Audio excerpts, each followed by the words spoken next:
بسم اللہ الرحمن الرحیم۔ السلام علیکم ناظرین، میں ہوں موغیث علی۔ ناظرین، گیم دلچسپ مرحلے میں جو ہے وہ داخل ہو چکی ہے، اور پہلے بھی ہم دلچسپ مرحلہ دیکھتے آ رہے ہیں، لیکن اب پی ڈی ایم میں جو لڑائی ہے وہ کھل کر جو سامنے آ رہی ہے، اس کی وجہ سے دلچسپ مراحل جو ہیں وہ سامنے آ رہے ہیں۔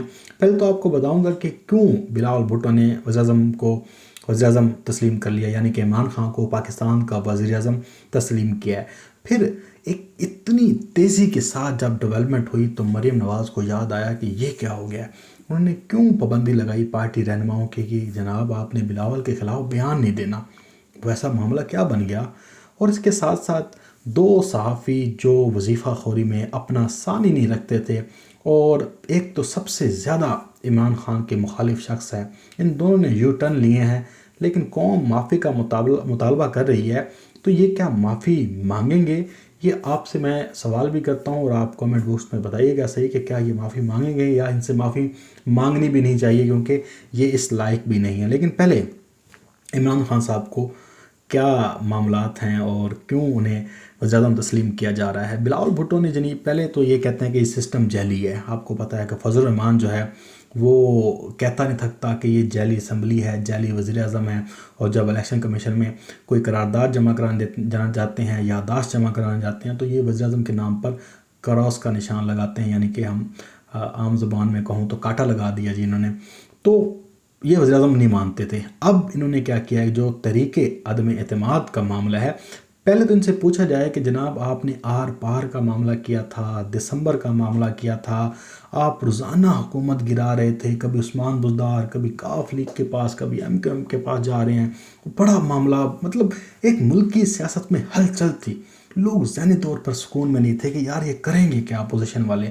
جب انہوں نے اپنے پتے شو کیے، عوام کو باہر نکالنے کی کوشش کی، ناکام ہوئے، الیکشن کے کمیشن کے باہر بھی ناکام ہوئے، لاہور کا جلسہ انتہائی میں سمجھتا ہوں کہ وہ ان کے لیے جو ایک ان کے زوال کا شکار ہوا وہ جلسہ تھا جہاں پہ مریم نواز کی کلفی جم گئی تھی سردی کی وجہ سے۔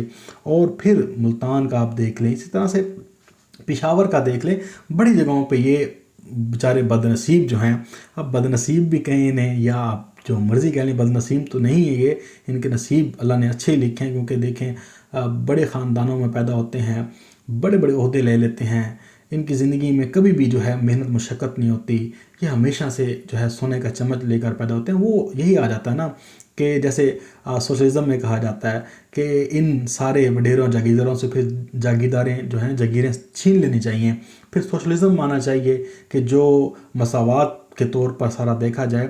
بہرحال کیپٹلزم ہے، ہم کیپٹلزم میں رہتے ہوئے بات کریں گے، کبھی پھر وقت ہوا تو میں کیپٹلزم اور سوشلزم پر بات کروں گا، آپ کو بتاؤں گا کہ میرا کیا اس میں لیفٹسٹ ہوں، رائٹسٹ ہوں، سینٹرلسٹ ہوں، یا کتنا مطلب میرے اعتماد ہے یہ کمیونزم پر، سوشلزم پر اور سارے معاملات پہ۔ خیر یہ ایک بڑی لمبی ڈیبیٹ ہے اور اس کے لیے ٹائم بھی چاہیے۔ اب بلاول بھٹو نے کیا کہا ہے کہ طریقہ عدم اعتماد لے کے آؤں گا، وہ کیوں لے کر آ رہے ہیں؟ ایک تو پرائم منسٹر مانا گیا عمران خان کو کہ پاکستان کا وزیر اعظم ہے منتخب، اور منتخب وزیر اعظم کو کیسے نکالنا ہے؟ آپ نے ایک آئینی طریقے سے، آئین پاکستان کے پارلیمنٹ میں امپلیمنٹ ہوگا۔ اب اس کے اوپر آپ کو پہلے بتایا کہ جو شاہد خاقان عباسی ہے وہ تو کہتا رہا کہ جناب یہ نہیں ہو سکتا، چھوڑیں جی، طریقہ عدم اعتماد نہیں بندے پورے ہونے۔ اب اس کے اوپر احسن اقبال نے تو آج انہوں نے کہا جی بتاؤ جی بندے لاؤ، پہلے جی نمبر پورے کر کے دو، یہ تو ہم اپنے سینٹ میں دیکھ چکے ہیں کہ ہمارے ساتھ تو بندے نہیں تھے۔ پھر اس کے بعد جو ہے حکومت کا رد عمل بھی آیا، حکومت کے پریس خٹک نے کہا کہ جناب آ جائیں، آپ طریقہ عدم اعتماد لے کر آئیں، ہم ریڈی ہیں۔ شیخ رشید نے کہا کہ جناب میں بلاول سے خوش ہوں، کیونکہ بلاول جو چیز کر رہا ہے میں اسے سمجھتا ہوں، لیکن حکومت نے کہا کہ آئیں، آپ آ کے طریقہ عدم اعتماد پیش کریں، آپ بندے شو کریں، ہمارے پاس بندے ہیں۔ اور یقین کریں جب یہ طریقہ عدم اعتماد لے کر آئیں گے، اگر یہ سمجھ رہے ہیں کہ 174 سے اوپر لے جائیں گے بندے یا زیادہ لے جائیں گے، تو ان کے لیے بہت مشکل ہو جائے گا۔ پیپلز پارٹی کے خود بندے ان کے خلاف ہو جائیں گے، نون لیگ کے تو بہت سے دھڑے جو ہیں وہ خلاف ہو جائیں گے، وہ کبھی بھی جو ان کے حق میں ووٹ نہیں دیں گے، کیونکہ کام ہو چکا ان کے اوپر، کام ہو چکا ہے۔ اور اگلے الیکشن میں آپ دیکھیں گا انہیں بہت سے لوگ چھوڑ کے جائیں گے جب سے نواز شریف نے جو بیانیہ لیا۔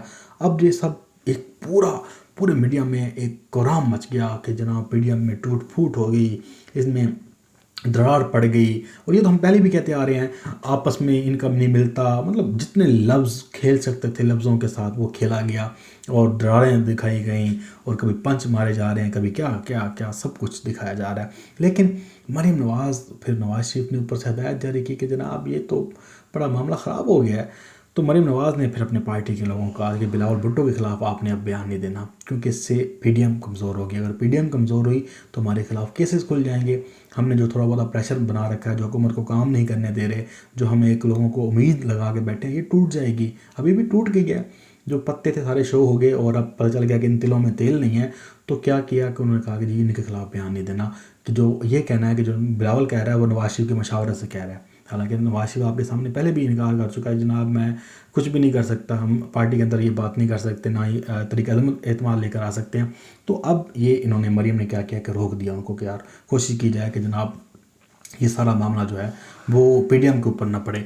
अब इसके साथ एक और बड़ी अहम तरीन डेवलपमेंट है, वो बड़ी ही दिलचस्प है। दो सहाफ़ियों की कहानी, एक सलीम साफ़ी साहब और एक सोहेल वरैद साहब।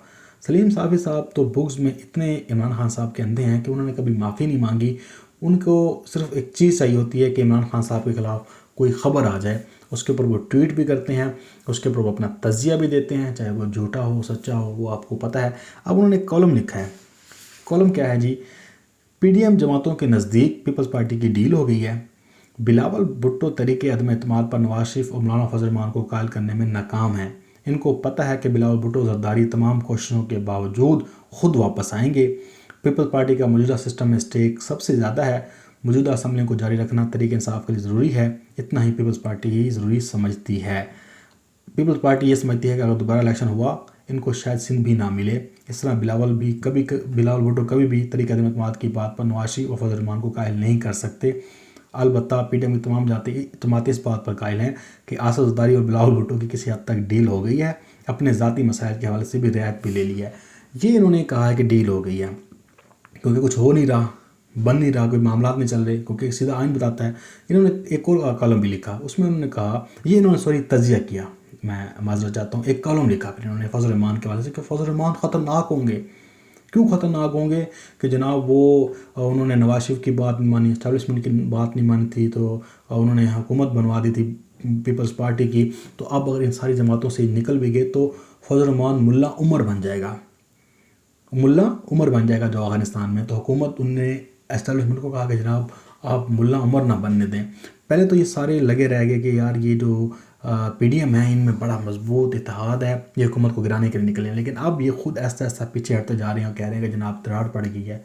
तो ये यू टर्न जब लेते हैं, जब इस तरह के तज़िये देते हैं, जब पहले कहते थे कि जनाब ये एक पेज पर हैं, पीडीएम एक सियासत कर रही है, सब एक साथ चलेंगे, आज ये माफ़ी मांग रहे हैं, कह रहे हैं कि जनाब पीपल्स पार्टी की डील हो गई है। क्यों डील हुई है, कैसे डील हुई है, कोई बताए, कोई देना एविडेंस, क्या डील हुई है। कोई एक तो आगे बता दें कि ये मुलाकात हुई है या ये मुलाकात नहीं हुई, लेकिन कोई सबूत नहीं है। बग़ैर सबूतों के आप चढ़ दो ना, जो मर्जी इल्ज़ाम लगा दें। इसी तरह सोहेल वरैद, अब देखें कि वो पाकिस्तान में पहले कहते हैं एहतसाब होना चाहिए, वो कहते हैं नवाज शरीफ का भी एहतसाब होना चाहिए, हम भी कहते हैं। लेकिन एक मामले के ऊपर वो जनाब क्या करते हैं कि कहते हैं कि जो शेख अज़मत है, ये जो है शख्स, ये सही नहीं है, इनको हटा दिया जाए। इस तरह तो एहतसाब नहीं होगा, ये तो एहतसाब नहीं है। जब एक बात आती है एहतसाब की, जब हुकूमत एहतसाब करने लगती है ब्रॉडशीट के मामले पे, अब यही कैंपेन चल रही है और सारे सहाफ़ी जो जितने भी हैं वो कहते हैं कि जनाब ये इनको मौका दिया जाए, सहूलत दी जाए, फ़ायदा दिया जाए। किस में फ़ायदा दिया जाए कि जनाब ब्रॉडशीट में इनका नाम ना आए, शेख अज़मत सईद पे सवालात उठा दो, इस पर सवालात उठा दो, यहाँ पर उठा दो, ताकि ये सारा मामला जो है वो मतनाज़ बना दिया जाए। कौम को ये बताया जाए कि तो ये एहतसाब हो नहीं रहा।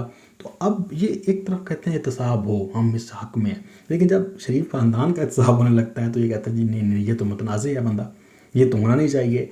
तो इनसे अब कौम माफ़ी मंगवाए, कहे कि जनाब ये आप इतना दोहरा म्यार क्यों आपका, आप लोगों की राय बनाते हैं, आप लोगों को लेकर चलते हैं, आप सच के अलमबरदार हैं। जब एक एहतसाब हो रहा है तो फिर होने दें, दूध का दूध पानी का पानी निकल आएगा। आप पहले ही उसके ऊपर बातें शुरू कर दी। यहाँ तो बताएं कि इन्वेस्टिगेशन गलत हुई है, या जो डॉक्यूमेंट्स दिए जाएंगे वो गलत होगा, जो शरीफ ख़ानदान ने चोरियाँ की हैं अगर वो गलत है तो फिर तो बात करें, अगर नहीं तो सच है तो फिर सच को सच माने।